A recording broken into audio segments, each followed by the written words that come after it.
शारदां देवीं रामकृष्णं जगद्गुरुं पादपद्मे तयोसित्वा प्रणमामि मुहुर्मुहुः।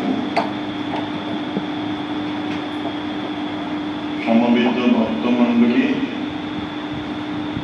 আজকে এই সন্ধ্যেবেলায় ঠাকুরের মন্দিরে একটু ঠাকুরের কথা, মায়ের কথা, স্বামীজির কথা, ধর্ম কথা আলোচনা করব। মানুষের বৈশিষ্ট্যই হল এই ধর্ম। আসলে প্রত্যেকটি বস্তুরই ধর্ম আছে। জলের একটা ধর্ম আছে, দুধের একটা ধর্ম আছে, চিনির একটা ধর্ম আছে, সেই রকম লোহার একটি ধর্ম, সোনার একটি ধর্ম। সব জীবজন্তুর এবং যে কোনো পদার্থ, সৃষ্ট পদার্থ, প্রত্যেকটি একটি ধর্ম আছে। ধর্ম বলতে তার স্বভাবটিকে বোঝায়। ইংরেজিতে বলা হয় ক্যারেক্টারিস্টিক। ক্যারেক্টার হল চরিত্র বা স্বভাব, আর সেই চরিত্রের যে বৈশিষ্ট্যগুলি সেইগুলিকেই সচরাচর ধর্ম আখ্যা দেওয়া হয়। আমরা বিশেষ করে যে ধর্ম বুঝি, সেই ধর্ম আসলে ঈশ্বরকে চিন্তা করার যে স্বভাব, আমরা যে ঈশ্বর চিন্তা করি, ঈশ্বর আছেন কিনা, থাকলে তাকে কিভাবে জানা যায়, দর্শন করা যায়, এবং তাকে লাভ করে আমাদের কি হয়, এই নানা বিষয়ে আসলে সত্যের অনুসন্ধান আমরা করি। এই দিকেই সচরাচর ধর্ম বলা হয়। কেউ কেউ আবার ধর্ম মানেই ভাবেন ঈশ্বরের পূজা করা, ফুলচন্দন দিয়ে মন্ত্র উচ্চারণ করে। অনেকে ভাবে ধর্মেরই অঙ্গ বা ধর্মই তিলক বা চিহ্ন ধারণ করা, গলায় মালা পরা, সব কিছুই ধর্ম।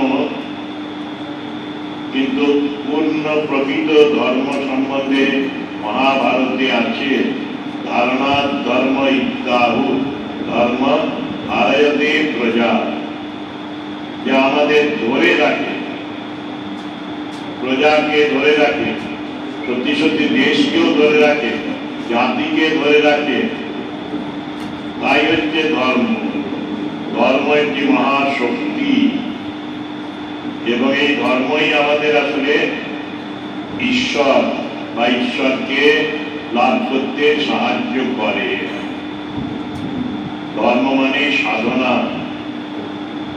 মানব ধর্ম শুধু খেয়ে খাওয়া, পড়া, ঘুমানো, সংসার করা, পুত্রকন্যা জন্ম দেওয়া, তাদের লালন পালন করা, এইগুলি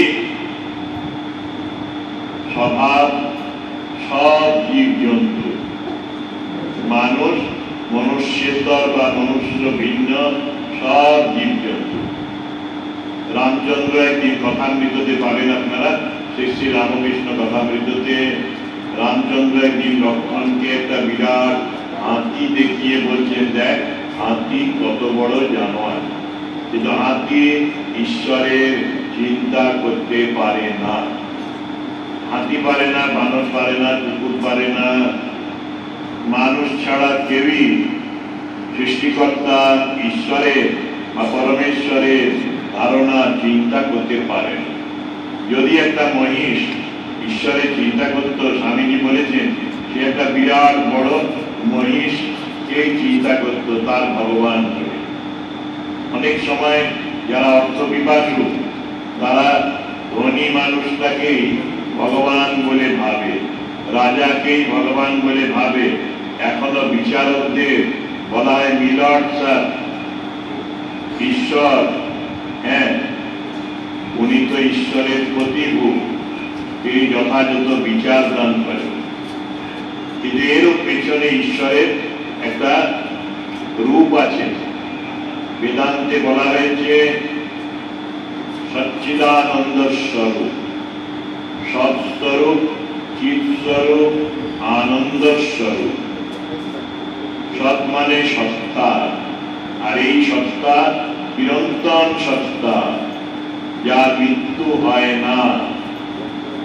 এই মা কালী বলো, দুর্গা বলো কি এমনকি রামকৃষ্ণ, এদের কিন্তু মৃত্যু নেই। অবতার রামকৃষ্ণ বা রামকৃষ্ণ এরা শরীর ধারণ করে এসেছিলেন বটে, কিন্তু এখনো এরা প্রায়ই ভক্তদের দর্শন দিয়ে থাকে। মা কালীও দর্শন দেন, মা দুর্গাও তেমন করে ডাকতে পারলে দর্শন দেন। আমি দেখেছি আমাদের মহারাজ নির্বাণানন্দ মহারাজ আমাকে পুজো করিয়েছিলেন, ধ্যানাত্মানন্দজি মহারাজ, এরা মাকে এমন করে ডেকেছেন। একদিন নির্বাণানন্দজি বললেন, আমি দেখলাম গঙ্গা বক্ষ হয়ে মা সপরিবারে সবাহন এলেন, বেলুড় মঠে প্রবেশ করলেন। সেদিনটা ছিল পঞ্চমী, সন্ধ্যেবেলায় বোধন ক্রিয়া হবে দুর্গা পূজার, সেই সময় পুজো করব। আমার সাথে তন্ত্রধারক ধ্যানাত্মানন্দজি আমাদের প্রণাম করার পরে উনি এই কথাটি বললেন। সাদা চোখে দেখেছেন। স্বামী ব্রহ্মানন্দজির জীবনে পড়লে দেখব এরা এরকম যেখানে গেছেন বিভিন্ন দেব দেবীর মন্দিরে, সেখানে সেই দেবতাকে দেখছেন যেমন আমরা মানুষকে দর্শন করি। একবারে স্থূল নেত্রে যার চোখ আছে সে দেখতে পায়, যার কান আছে সে শুনতে পায়, ঈশ্বরের কথা শুনতে পায়। এই রামপ্রসাদ, কমলাকান্ত, রামকৃষ্ণ, মামা ক্যাপা এরা কথা বলতেন, ওদের কথা মা শুনতেন, আবার মায়ের কথা ওরা শুনতে পেতেন। এইটি আসলে সত্তাবান, চিরন্তন, অতীতে ছিলেন, এখনো আছেন, ভাবি কালেও থাকবেন। যতদিন সৃষ্টি থাকবে ততদিন ঈশ্বরের সত্তা, এক্সিস্টেন্স বলি, এক্সিস্টেন্স অ্যাবসলিউট, তিনি যাবেন না কখনো। 70 বছর আগে দীক্ষা নিয়েছেন এক ভদ্রলোক, তখন 90-92 বছর বয়স। ত্রিপুরাতে দেখলাম মাধবলাল চট্টোপাধ্যায়, ওই 90-92 বছর বয়সে বলছেন, জানেন মহারাজ, 1 মাস ধরে শ্রীরামকৃষ্ণদেব, আমার ইষ্ট দেবতা এবং আমার গুরু শিবানন্দ মহারাজ, এই দুজনকে প্রত্যেক দিন দেখি সন্ধ্যেবেলায়। আমি শুয়ে থাকি, আমার শয্যার পাশে এসে দাঁড়ান, আমার গায়ে মাথায় ওরা হাত বুলিয়ে দেন। মিথ্যে কথা বলেন না কখনোই উনি। ব্রাহ্মণ সন্তান তো বটেই, তাছাড়া একেবারেই পরম ভক্ত, ঈশ্বরমুখী জীবন। তখন পেনশন পেতেন, ভাইস প্রিন্সিপাল ছিলেন বিএড কলেজে। পেনশনের যে ডিএ বাড়ত, ওর স্ত্রীকে ছায়া চ্যাটার্জিকে বলতেন, যাও এই টাকা মিশনে দিয়ে এসো। কি হবে এত টাকায়? চলে যাচ্ছে তো বেশ ভালো।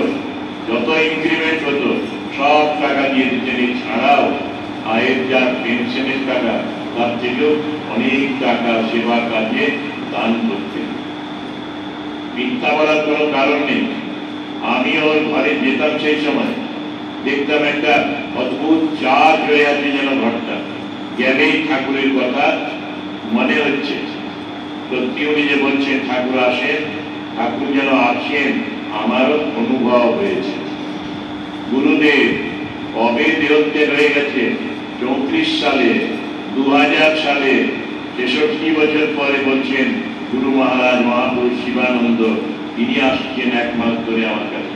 মৃত্যুর আগে 1 মাস ধরে দেখছেন। এইটি হলো সত্তা, এক্সিস্টেন্স, অ্যাবসলিউট সৎ। চিৎ মানে হলো চৈতন্য স্বরূপ। চৈতন্য মানে যেটা কনসাস, নড়াচড়া করে। আমরা চলাফেরা করছি, কথা বলছি, একটু চিমটি কাটলে বুঝতে পারছি, তো এটি হচ্ছে চৈতন্যের লক্ষণ, চৈতন্যের প্রকাশ। ভালো মন্দ সবই আমরা বুঝতে পারি। গরম একটা কিছু লাগলো, আমার চামড়ায় লাগলো, কানে লাগলো, আমি অনুভব করলাম এই জিনিসটা গরম, আমি ছুঁয়ে ফেলেছি। এইগুলি হচ্ছে চৈতন্যের লক্ষণ। ঈশ্বর একেবারে পুরো চৈতন্য। চৈতন্যে গড়াই যেন তনু। চৈতন্য দেবের নাম ছিল চৈতন্য দেব। অবতার সবাই, ভক্তরা সবাই যেন চৈতন্যের অবতার, যারা তাঁদের পার্শ্বদরা ছিলেন অন্তরঙ্গ ভক্তরা। আমাদেরও অনেকেরই এরকমের, তোমাদেরও এরকম চৈতন্য তো আছে। এই চৈতন্য ওই রকম সনাতন চৈতন্য, ঈশ্বর চৈতন্য সব সময় আছে, ছিল, আছে, থাকবে। ভগবান যে বলছি নড়াচড়া করেন, কথা বলেন, এই কথা শোনেন, এইগুলি চৈতন্যের লক্ষণ। আন্তরিক যারা ভক্ত কাতর ভাবে ঈশ্বরকে ডাকেন, প্রার্থনা করেন, তাদের কথা ঠাকুর এখনো শোনেন। তারা ওই অনেক সময় তার স্পর্শ পায়, হয়তো তৈরি নেই চোখ, দেখতে পাচ্ছেন, কিন্তু বুঝতে পারছেন আমার ডাক তিনি শুনেছেন। এ কোনো হ্যালুসিনেশন নয়। যারা বাস্তবে এগুলো পায় তারা অনুভব করে যে তিনি তার চৈতন্য আছে। তিনি তো চৈতন্য সম্পাদন করেছেন, ঠাকুরের জীবনে আছে, তিনি আশীর্বাদ করছেন তোমাদের চৈতন্য হোক। 1 জানুয়ারি গিরিশকে বললেন, গিরিশচন্দ্র ঘোষকে, তুমি আমার সম্বন্ধে প্রচার করে বেড়াও, কি পেয়েছ আমার মধ্যে, কি দেখেছ। তখন গিরিশ বললেন, প্রভু ব্যাস বাল্মীকি যার ইয়ত্তা করতে পারেননি, মানে শেষ করতে পারেননি, ব্যাখ্যা করে বলে মহাভারতে, ভাগবতে, ব্যাসতে ভগবান কৃষ্ণের কথা বলে ইতি করতে পারেনি। বাল্মীকি রামায়ণ লিখেছেন, কিন্তু বলেছেন, স্বীকার করেছেন রামচন্দ্রের স্বরূপ বর্ণনা আমি করতে পারলুম না পুরোটা। পুষ্পদন্ত শিব মহিম্ন বলে একটা স্তোত্র লিখেছেন, যেখানে বলছেন মহিম্নম পারন্তে ন জাতি তবতত্ত্বম ন জানামি বিদৃশোসি মহেশ্বর যাদৃশায় মহাদেব তাদৃশায় নমো নমঃ। আরো বললেন, হিমালয় পর্বত যদি কালির বড়ি হতো, যদি মহাসাগরে সেটা গোলা হতো, বা সাগর যদি দোয়াত হতো, পৃথিবীর পৃষ্ঠ যদি কাগজ কল্পনা করি এবং স্বর্গের পারিজাত গাছের একটি ডাল দিয়ে যদি কলম করে আমরা লিখে চলি, মা সরস্বতী যদি লেখেন, তাহলেও লিখে শিবের মহিমা শেষ করা যাবে না। স্বামী তুরীয়ানন্দ তখন তুরীয়ানন্দ হননি, হরি ভাই হরিনাথ আর নরেন্দ্রনাথ স্বামী বিবেকানন্দ দুজন মাত্র 3-4 দিন শ্রীরামকৃষ্ণকে দর্শন করার পরে পরস্পর কলকাতায় এদোর কাছে স্কটিশ চার্চ কলেজের কাছে দেখা করলেন। দেখা হয়ে গেল, বলে নরেন ভাই ঠাকুরকে কেমন মনে করছো? নরেন ছোট্ট কথা বললেন, এলোভি পার্সনিফাইড, ভালোবাসার ঘনীভূত মূর্তি, যেন ভালোবাসার একটা ডেলা পিণ্ড, ভালোবাসা দিয়েই গড়া শ্রীরামকৃষ্ণ। ঈশ্বর সত্যি ভালোবাসা দিয়ে গড়া। ঠাকুর বলছেন জানো, গরুর শরীরের সার দুগ্ধ এটি গরুর মাঠ দিয়ে আসে। ওই গরুর মাঠ যেন ঈশ্বরের অবতার সদৃশ। শরীরের অঙ্গগুলো তো আছেই, কিন্তু ওইটি দিয়েই দুধ পাই আমরা, গোয়ালারা দুধ দই। ভূতেশানন্দজি মহারাজের একটি সুন্দর স্মৃতিকথা বেরিয়েছে, যেখানে বলছেন, আমি যখন খুব বাচ্চা ছিলাম তখন তৃষ্ণা পেলে আমি, আমার বাড়িতে একটা গরু ছিল, সেই গরুটা বসে থাকতো, আমি তার স্তনে মুখ দিয়ে, ওই মাঠে মুখ দিয়ে দুধ খেতাম। সে আবার একটু সুযোগ করে দিত, পাটা সরিয়ে দিত, যাতে আমার অ্যাক্সেস হয় বাচ্চা বয়সে একবারে। দুধ খাওয়ার জন্য যেতেন, ওই গরুর মাঠ থেকে দুধ খেতেন সোজাসুজি, শিশু তখন। এই রকমের বলছিলাম প্রেমের ঘনীভূত মূর্তি, ভালোবাসার ঘনীভূত মূর্তি। মহাপুরুষ মহারাজ তিনি তার মা বাবাকে বলতেন, তোমরা কি ভালোবাসো? ঠাকুর যেমন ভালোবাসেন তোমাদের থেকে অনেক বেশি।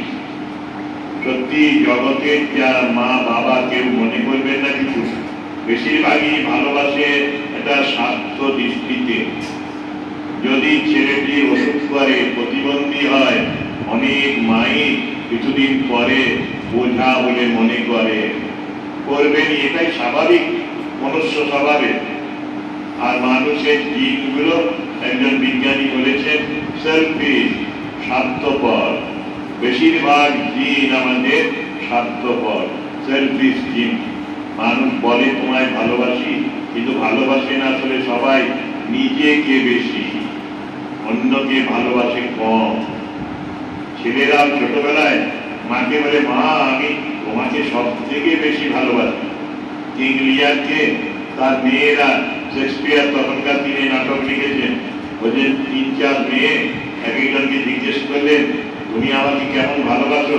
রাজা কিং লিয়ার, একটা মেয়ে বলে আমার মাথার চুলের মতো তোমায় ভালোবাসি, কেউ বললে আমার চোখের মতো ভালোবাসি, কেউ এরকম আরেকজন বললেন কেউ আমার এই নখের মতো ভালোবাসি। যা তার মনে হয়েছে বলেছে, যেগুলোকে সে ভালোবাসে সত্যি। ছোট মেয়ে বলল বাবাকে যেমন ভালোবাসা উচিত আমি সেই রকম মেয়ের ভালোবাসি। রাজা ওকে ত্যাগ করলেন, বাইরে রেখে দিলেন, রাজ্যের বাইরে। আস্তে আস্তে এই মেয়েগুলো বাবার কাছে লুটে নিয়ে সব নিয়ে রাজা দিয়ে দিলেন মেয়েদের। তারপরে মেয়েরা দেখে না বাপকে। এখনকার দিনে হচ্ছে উলুবেড়িয়া মহকুমা, হাওড়া জেলায়। সেখানে একদিন গিয়েছিলাম এসডিওর অফিসে, জেলখানায় একটু কাজ করে। তারপরে এসডিও সাহেব দেখালেন ফ্যাক্স অর্ডার এসেছে, ওই গঙ্গার ধারে লম্বা বনচিতা সাজানো হয়েছে। 150টা উচ্চশিক্ষিত ছেলে যারা হায়দ্রাবাদ, ব্যাঙ্গালোর, চেন্নাইয়ে কাজ করছে, বড় বড় কাজ, তারা তাদের প্যারেন্টদের মা বা বাবাকে হাসপাতালে ভর্তি করে বৃদ্ধ অবস্থায় পালিয়েছে একবারে তালা বন্ধ করে। মৃত্যুকালে ওদের যখন খবর দেওয়া হলো কেউ এলেন না, চিকিৎসা করাটাও করলেন না। তখনকার দিনে সেটা প্রায় 25 বছর আগে কাহিনী বলছি, ফেলে দিয়ে গেলেন হাসপাতালে, মহকুমা হাসপাতালে। বিনা পয়সায় চিকিৎসা পেলেন বৃদ্ধ বয়সে মা বাবা। ছেলে মেয়েরা ত্যাগ করেছে, মানে ত্যাগ ওইভাবে করেছে, পয়সা খরচ হবে, শ্মশান যাত্রীকে খাওয়া দেওয়া হবে, ইলেকট্রিক চুল্লি বা কাঠের দাম লাগবে, খাদ্য করতে হবে। এই কারণে এই স্বাস্থ্যকর সেলফিশ জিন দিয়ে গড়া উচ্চশিক্ষিত মানুষ তারা এই কাণ্ডটি করেছিলেন। 150টা বডি পচে খুলে দূষণ ছড়াচ্ছিল। গ্রামের লোকরা, পথিকরা যারা যায় ওই দিক দিয়ে, এসডিওকে নালিশ করল। এসডিও ডিএমকে বললেন, স্বাস্থ্য দপ্তরে চিঠি গেল, মুখ্যমন্ত্রীকে জানানো হলো, সবে মিলে অর্ডার বেরোলো গণচিতা হবে। আমি আসছিলাম, এসডিও বললেন ওই দেখুন গঙ্গার ধারে চিতা কাঠ সাজানো আছে, একটু পরে মর্গ থেকে ডেড বডিগুলো, পচা বডিগুলো আনা হবে, আপনি দেখবেন। আমি বললাম মশাই আমি দেখতেই পারবো, সহ্য করতে পারবো।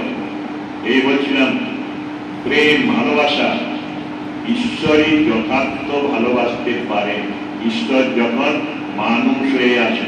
কিংবা যদি আমি ভক্ত হই, যদি আমার হৃদয়ে মধ্যে ঈশ্বরের ধ্যান করি, চিন্তা করি, তখনই আমি অপরকে ভালোবাসতে পারবো আন্তরিকভাবে। আমি তখন দেখবো, মা বলছেন ধর্মপথে এগিয়ে গেলে কি হয় জানো, তখন দেখবে তোমার মধ্যে যিনি, দূরে বাগদি ডোমের মধ্যে তিনি, তোমার মায়ের মধ্যেও তিনি আছেন, বাবার মধ্যেও তিনি আছেন, ছেলের মধ্যে আছেন, মেয়ের মধ্যে আছেন, ওই দাদু, দিদিমা, পিসিমা, কাকিমা, বুড়িমা, যেই হোক, শ্বশুর, শাশুড়ি, কেউ বাদ নেই, পাড়া প্রতিবেশী, কারো মধ্যে বাদ নেই, সবার মধ্যে ঈশ্বর। এই আমার পেছনে এখানে শারদানন্দজি ছবি আছে।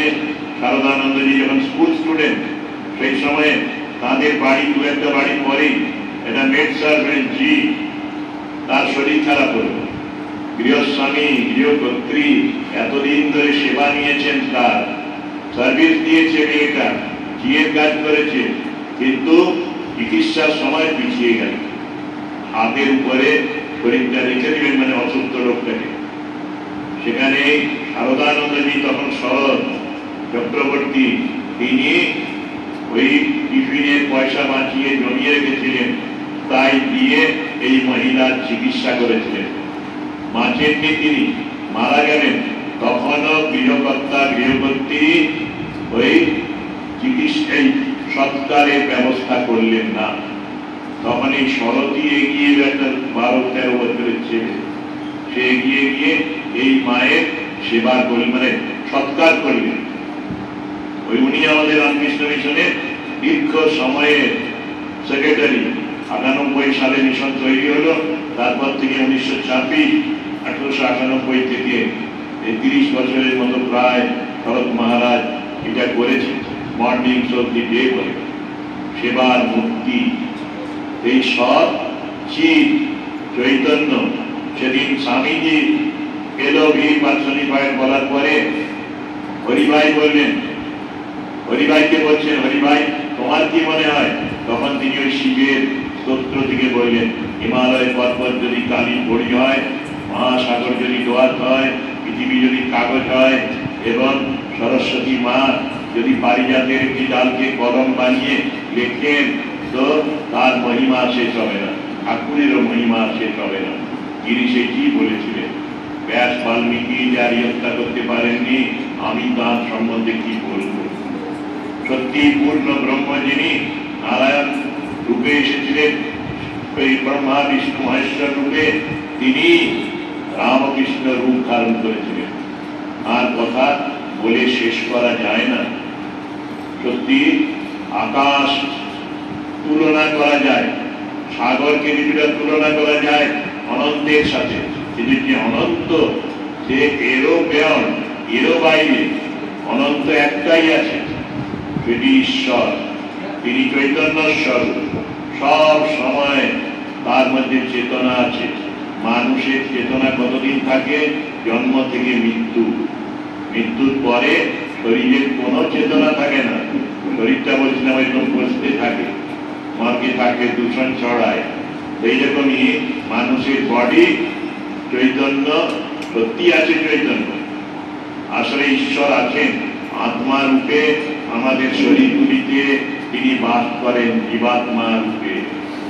যতদিন এই শরীরে আছি, এই শরীরে আছে, এই শরীর চলে গেলে আরেকটা শরীরে আমি থাকবো। এরকম করে যতদিন না বাসনা কামনা গুলো সব শেষ হচ্ছে, ততদিন আসতে হবে। ঠাকুরের একটা সুন্দর কথা আছে, যদি তোমার একটা সন্দেশ খাবারও বাসনা থাকে মরার আগে, আর সন্দেশ কেউ এনে দিচ্ছে না, বুড়ো হয়ে গেছো, কেউ ভালোবাসে না, সন্দেশ সন্দেশ করছো, কেয়ারই করলো। এই অবস্থায় তুমি যদি মরো, তখন তোমাকে সন্দেশ খাওয়ার জন্য অন্তত আরেকটা জন্ম নিতেই হবে। যাই হোক, এই চৈতন্য বলছিলাম, আমরা জন্ম থেকে মৃত্যু চেতনাবান হয়ে থাকি। যদিও ওই যথার্থ মানুষ হই না, কিন্তু চৈতন্য থাকে। যথার্থ চৈতন্য যেটা ঠাকুর গিরিশকে পরে বললেন, ওই কথা শুনে তোমাদের আর কি বলি, আশীর্বাদ করি, তোমাদের চৈতন্য হোক। এই চৈতন্য কিন্তু ঈশ্বর চৈতন্য। ওই ভগবান তিনি জীবে জীবে অধিষ্ঠান করছেন, এই চৈতন্য তোমরা সবাই দেখবে। সর্বভূতেই তিনি আছেন। গীতায় ভগবান কৃষ্ণ অর্জুনকে বলেছেন, সর্বভূতস্থম আত্মানম সর্বভূতানি চাত্মনি ঈক্ষতে যোগযুক্তাত্মা সর্বত্র সমদর্শন। এই সমদর্শী হয় তারা, তারা নিজের মধ্যে সকলকে দেখে, সবার মধ্যে নিজের প্রতিবিম্ব দেখে। সেই জন্যেই অপরকে অপর বলে মনে করে না, এর দৃষ্টি করে না। মা সেই জন্য যাওয়ার আগে এটা বড় সুন্দর উপদেশ দিয়েছিলেন, এই বিশ্বে শান্তি আনয়নে, সমাজে, ফ্যামিলিতে শান্তি আনতে এই মন্ত্র খুব সাহায্য করবে। মহল্লায়, পাড়ায় শান্তি আনতে বললেন। অন্নপূর্ণার মা বলেন, ভক্ত এসেছিলেন সেদিন তার মৃত্যুর আগে, বললেন যদি শান্তি চাও মা, কারো দোষ দেখো না, দোষ দেখবে নিজে। সকলকে আপন করে নিতে শেখো, কেউ তোমার পর নয় মা, জগৎ তোমার। এখন খুব ভক্তরা শুনছে শরৎ প্রিয়ানন্দের ভাষণ ইউটিউবে, নিউ ইয়র্কের মহারাজে। নরেন্দ্রপুরে ভক্ত সম্মেলন অনলাইন, একদিনে সব রেজিস্ট্রেশন খতম হয়ে গেল।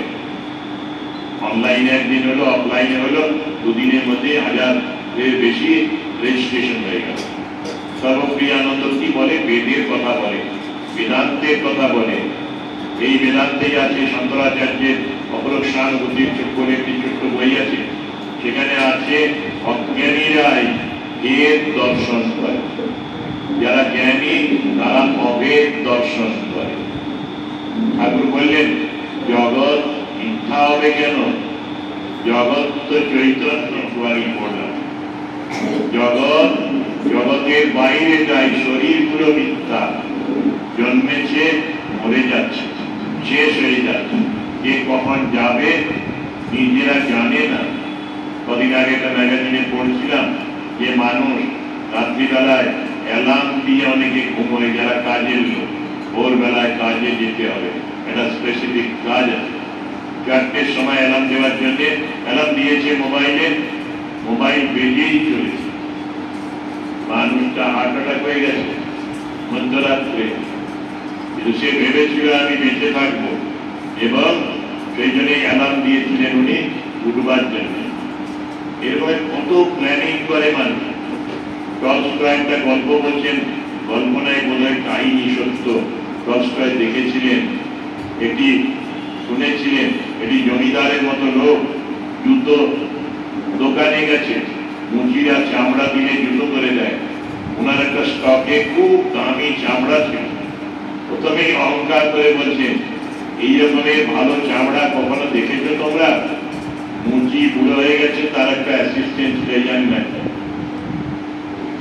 ওরা হাসছে, ইয়াং ম্যান যে সে শুধু ওই লোকটার দিকে লক্ষ্য করছে আর বলছে আমার পায়ে বাঁধ নাও, জুতো করবে 1 বছর যেন জুতোটা ভালো থাকে, যদি একটু নড়াচড়া করে, জুতো যদি একটা খুলে যায়, আমি খুব ইনফ্লুয়েন্সিয়াল মানুষ, আমার প্রভাব আছে, আমি তোমাকে জেলে ভরে দেবো। এই ছেলেটা করলো কি, চামড়াটা নিল কম বয়সের মুচি, ও চলে গেল ভদ্রলোক, আর ও জুতো না কেটে ওই মাপের চটি করতে শুরু করলো চপ্পল। কারণ বুড়ো মুচিটা বলছে কি হলো রে, ও দেখলি না কি প্রভাবশালী লোক বললো আমাদের তো জেলে ভরে দেবে, তুই জুতো না করে চটি করছিস, দেখো না বাবা কি হয়। ছুটে এলো, তার সাথে একটা চাকর এসেছিল, চাকরটি ছুটে ছুটে বলছে মা বলেছেন জুতো করবেন না আপনারা ওই চামড়ায়, চটি করুন। তখন এই ছোট ছেলেটি, সে দ্রুত হাত চলতো তার, অল্প সময়ে 8 ঘন্টা 1 ঘন্টার মধ্যে চটি বানিয়ে ফেলে চলছিল আসলে অ্যাঞ্জেল দেবদূত, অভিশপ্ত তার জীবন, কিন্তু খুব স্পিডে কাজ করে। সেই চটিটা বাড়িয়ে দিল, বলে নিয়ে যাও। বুড়ো মুচি বলল কেন?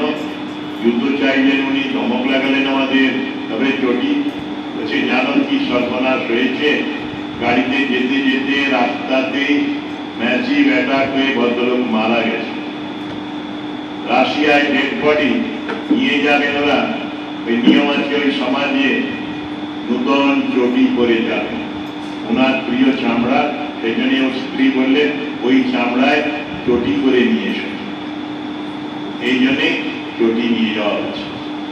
অহংকারী লোকরা জানে না যে আমার মৃত্যু কবে আছে, কেউই জানি না, আমরা ডেট অফ বার্থ জানি, ডেট অফ ডেথ কেউ জানে না, মৃত্যুর পরে ডেথ সার্টিফিকেট গুলো দেওয়া হয়, তাও চট করে দেয় না।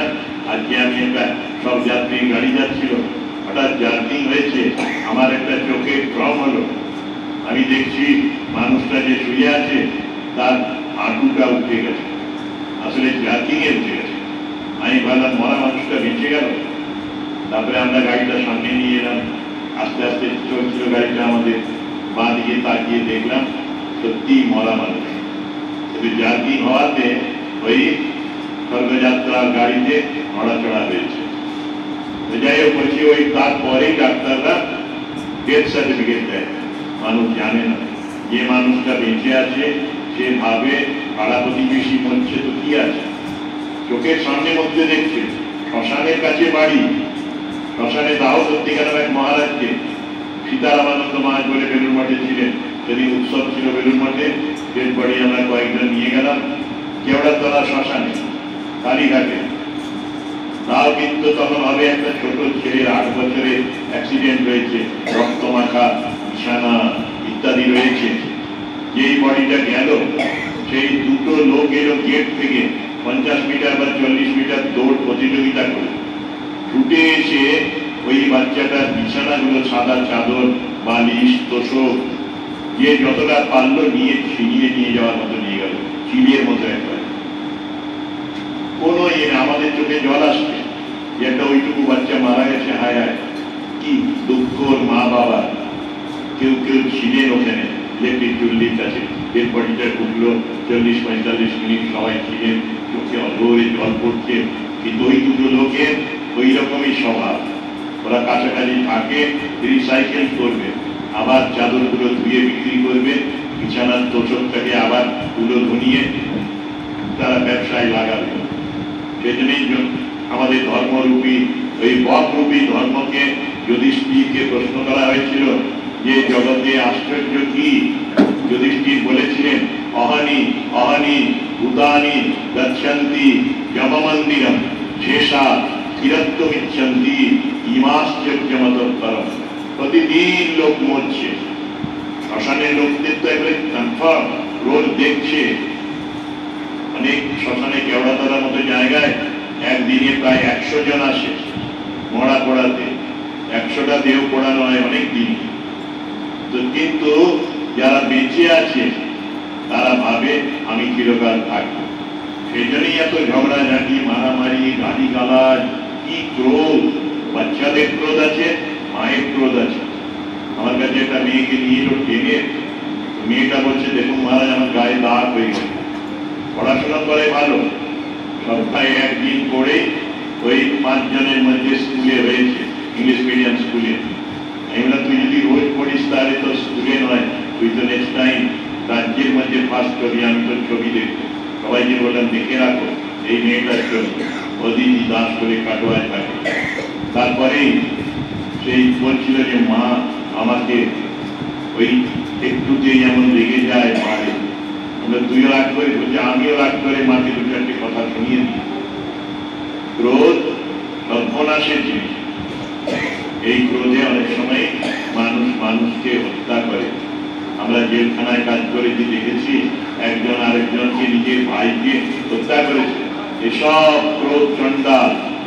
ঠাকুর বলছেন ক্রুদ্ধ মানুষকে ছোঁবে না, কাজ করবে না। কাজ না করা মানে তাকে অনুকরণ করো না, তাকে অনুসরণ করো না। কেউ খুব রাগ দেখাচ্ছে বলে তুমিও তার মতো রাগী হবে, অপরকে মারবে, ভাঙচুর করবে, এটা জীবন নয়। স্বামী স্ত্রী দুজনে খুব ঝগড়া করেন আর জিনিসপত্র সব ভাঙে, বাড়ি কাজের জিনিস ফার্নিচার ভাঙতেই থাকে। তো সেই সমাধান কি? ওরা একদিন দুজনে ঠিক করলেন রাস্তায় গিয়ে ঝগড়া করবে। বাড়ির সামনে রাস্তায় ঝগড়া করছে। প্রতিবেশী আরেকজন বলল তোমরা ঝগড়া বাইরে করছো কেন? বলছে ভাঙচুর হলে কে দেবে শুনি, নিজেরা ভাঙচুর করে তো, সেই জন্যই এখন কনসাস হয়ে গেছে, অনেক টাকার জিনিস নষ্ট করেছে। এখন ঝগড়াটা করবো, রাগ করবো। এরই মধ্যে কালকে আমার কাছে ওই দীক্ষার জন্য ফর্ম ফিল আপ করতে হলো। আষাঢ়িয়া বলে একটা পাঠচক্র আছে, আষাঢ়িয়া রামকৃষ্ণ আশ্রম, তাদের থেকে ভক্তরা এসেছিলেন প্রায় 60-65 জন, 50 জনের মতো দীক্ষার ফর্ম ফিল আপ করে। তার মধ্যে কৌশিক দত্ত আর শ্রাবণী দত্ত বলে দুজন এসেছিল। কৌশিক মূর্তি তৈরি করে, মাটির মূর্তি, শিল্পী, আর তার স্ত্রী শ্রাবণী। দীক্ষা নিতে চায় বলে তোদের দুজনের মধ্যে ঝগড়া হয়? বলে একদিনও হয়নি, 10 বছরের বেশি বিয়ে হয়েছে, একদিনও আমরা ঝগড়া করি। কোনোদিন কোনো কটু বাক্য বলেছিস? অপ্রিয় কথা স্বামীকে বা স্ত্রী স্বামীকে, স্বামী স্ত্রীকে, আর অনেক গ্রামের লোক ছিল 30 জনের মতো। ওরা কেউ বলবে না, ওরা বুকে হাত দিয়ে সত্য কথাটা বলবে। বললো না মহারাজ, আমাদের দুজনের মধ্যে কোনো দিন এরকম ঝগড়াঝাঁটি হয় না। তারপরে মিশ্রিজি বলছে আমি কোনোদিন রাগ করি না। ওর বউটা বললো আমি কোনোদিন রাগ করি না। এটা ফটো তুলে রাখলাম। এটা সংস্কৃতে MA পাস ভালো মেয়ে শম্পা, তাকে বললেন শম্পা তুই ছবি তোল আর একটা সংস্কৃততে রচনা লেখ এদের সম্বন্ধে। সত্যি এরা আদর্শ। ঠাকুর আর মায়ের জীবনী যারা পড়েছে জানে, মা বলেছেন আমাকে ঠাকুর একটা ফুল দিয়ে পর্যন্ত আঘাত করেননি। ফুলের আঘাত কতটুকু? কিছুই নয়, তো ফুল দিয়েও আঘাত করেন। এইটি হচ্ছে দম্পতিদের যারা বিয়ে করবে তাদের এই আদর্শটা রাখতে হবে। সেজন্যই বলে আপনি আচরি ধর্ম জীবের শেখায়। একদিন ঠাকুর ভাইজি ভেবে বলেছিলেন, কিছু একটা কাজে মা এলেন, তারপরে রেখেই চলে যাচ্ছেন, বলছেন যে দরজাটা এগিয়ে দিয়ে যাস। উনি ভাবেন লক্ষ্মী এসেছে ভাইজি, তাকে তুই তোকারি করেন, আর মাকে একদিনও তুমি ছাড়া তুই বলেন। যেই মা সারদা দেবী বললেন যাচ্ছি, ওগো কিছু মনে করুনি, আমি বড় কঠিন কথা বলে ফেলেছি। পরের দিনে আবার সকালবেলায় গিয়ে নহবতে মায়ের কাছে মাপ চাইছেন একভাবে, ওগো রাত্রে ঘুমায়নি, তোমাকে বড় কঠিন কথা বলে ফেলেছি। কেউ ভাবতে পারে? মেয়েরা বা ছেলেরা, বিবাহিত যারা, কেউ এই কল্পনাই করতে পারবে না ঠাকুর কেন বিয়ে করেছিলেন। ঠাকুর এইগুলি শিক্ষা দেবার জন্য। আর মাকে 12 বছর চন্দ্রমণি যখন বড় ছেলে মারা গেল, রামকুমার সহ্য করতে পারলেন না। ঠাকুর যখন 8 বছরের, সেই সময় ক্ষুদিরাম মারা গেছেন তার স্বামী, আর বড় ছেলেকে খুব ভালোবাসতেন, সেই একমাত্র রোজগেরে ছেলে ছিল। সেও যখন মারা গেল, উনি চলে এলেন দক্ষিণেশ্বরে। 64 সাল, ঠাকুরের তখন বয়স যথেষ্ট কম, 28 বছর। তখনও মাতৃ নামে পাগল পরমহংস সন্ন্যাসী মুহুর্মুহু সমাধি হয়। সেই মানুষটার কাছে এসে পৌঁছে বললেন, গদাই আমি তোর কাছে থাকবো। গদাই ফিরিয়ে দিলেন না। গদাই তারপরে 12 বছর মাকে যত্ন করেছেন, দেখেছেন।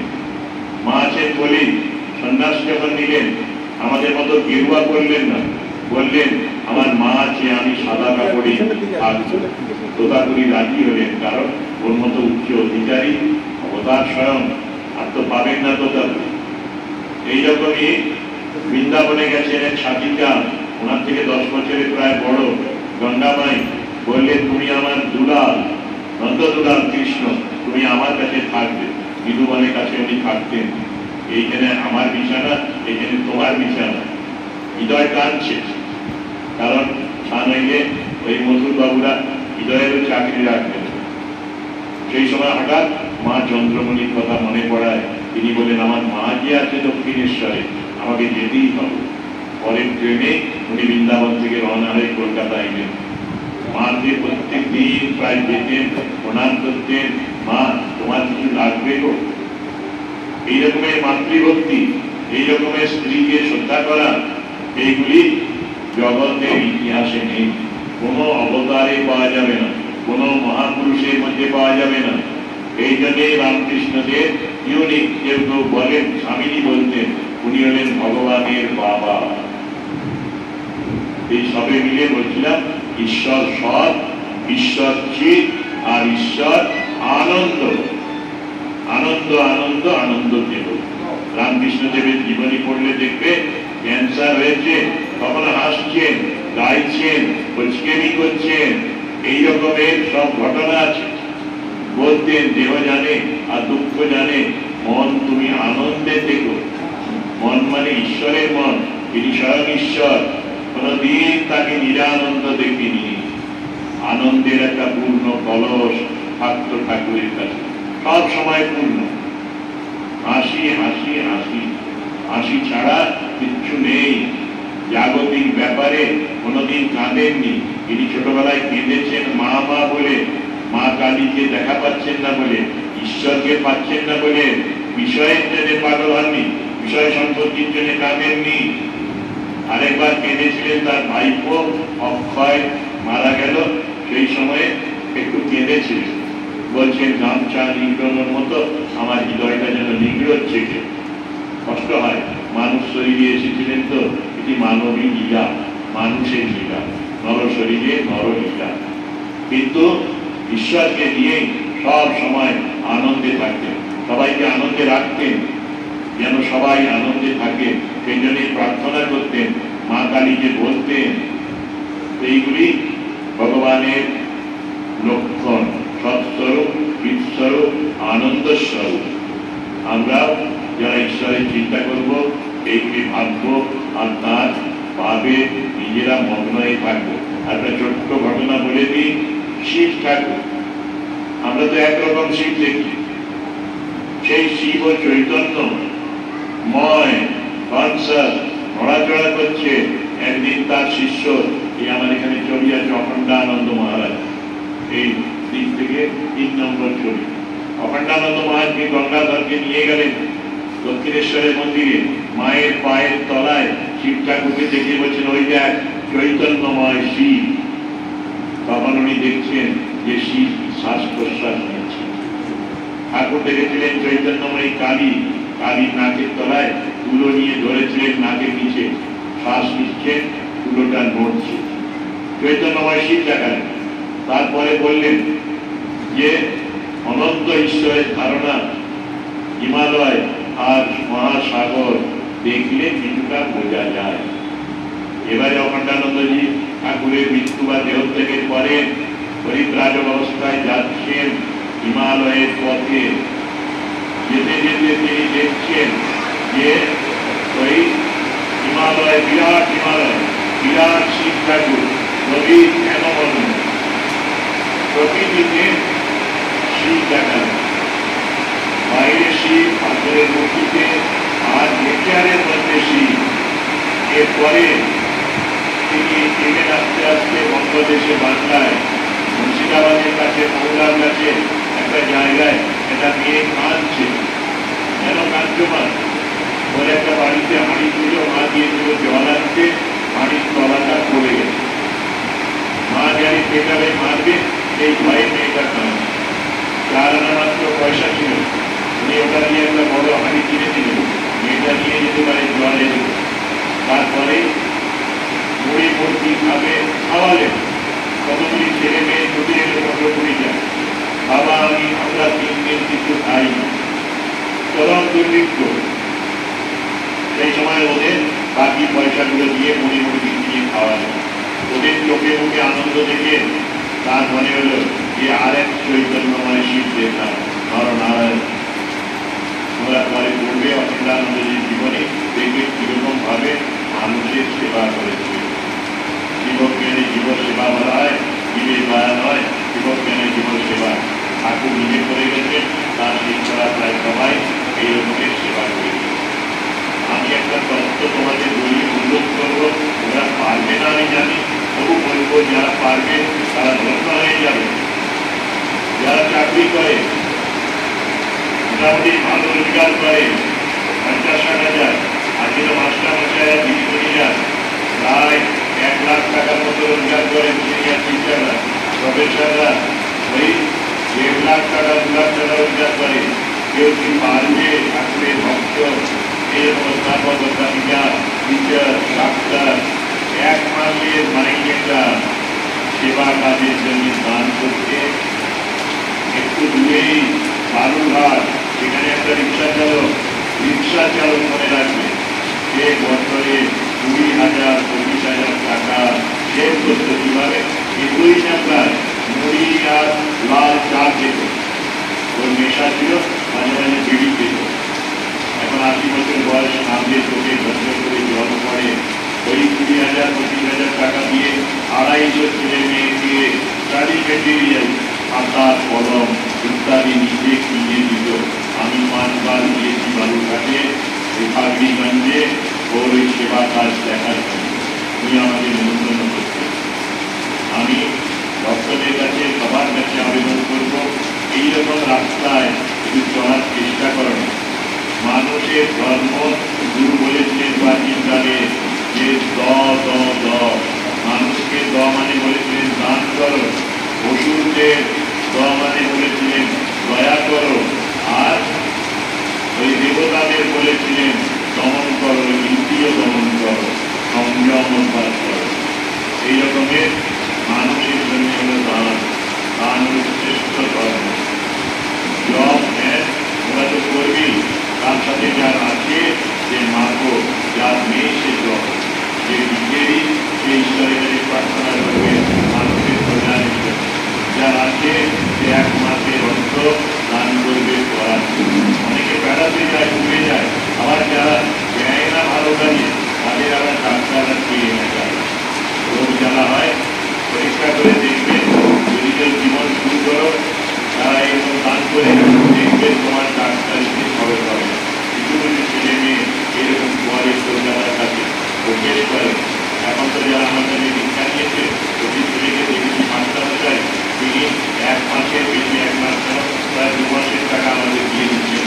মাঝে মাঝে 25,000, 30,000, 50,000 টাকা করে স্কুল মাস্টার টিউশনিও পড়ায়, শুধু স্যালারি থাকে। এই তো রামকৃষ্ণ মন্দির, বিবেকানন্দ, রামকৃষ্ণ এরা বড় হতে বলেছে, মানে কেরিয়ারিস্ট নয়, হৃদয় প্রসারিত হবে। তাই নয়, যার হৃদয় বেড়েছে, যে অপরে দুঃখে দুঃখ অনুভব করে, সেই ধার্মিক। আমি যে কথাটি রাজস্থানে আবু পাহাড়ে হরিনাথকে পরে বললেন, আমি তোদের তথাকথিত ধর্মটা পূজা পাঠ ইত্যাদি এই ধর্ম বুঝি না, কিন্তু আমার হৃদয়টা বড় হয়ে গেছে, আমি অপরের দুঃখ অনুভব করি। জীবনী পড়লে দেখবে এটাই বিবেকানন্দের বৈশিষ্ট্য। আর যে বিবেকানন্দকে মার্কসিস্টরা, রাশিয়ার লোকরা, ওই চায়নার লোকরাও যারা বিবেকানন্দ পড়ে তারা বিবেকানন্দকে মাথা নয়, কারণ উনি মানব ছিলেন। মানুষকে দেবতা রূপে দেখে মানুষের দুঃখে কাতরে মানুষের জন্য জীবনটা দিলেন। আর একটা নিঃশ্বাস প্রশ্বাস করেনি নিজের জন্য। বুদ্ধেও এরকম স্বামীজি বলেছি, বুদ্ধ একটা সিঙ্গেল ব্রেথ নেননি নিজের জন্য, সেলফিশনেস থেকে। তিনি অপরের জন্য জীবন ধারণ করেছেন। এই রামকৃষ্ণ, বিবেকানন্দ, মা সারদা যাদের ছবি এখানে আছে, প্রত্যেকেই এইরকম জীবন দেখিয়ে গেছে। তোমাদের মধ্যে একটু চেতনা আসুক, অল্প বিস্তর যে যতটা পারো কিন্তু এই রকমের চিন্তা ভাবনা এবং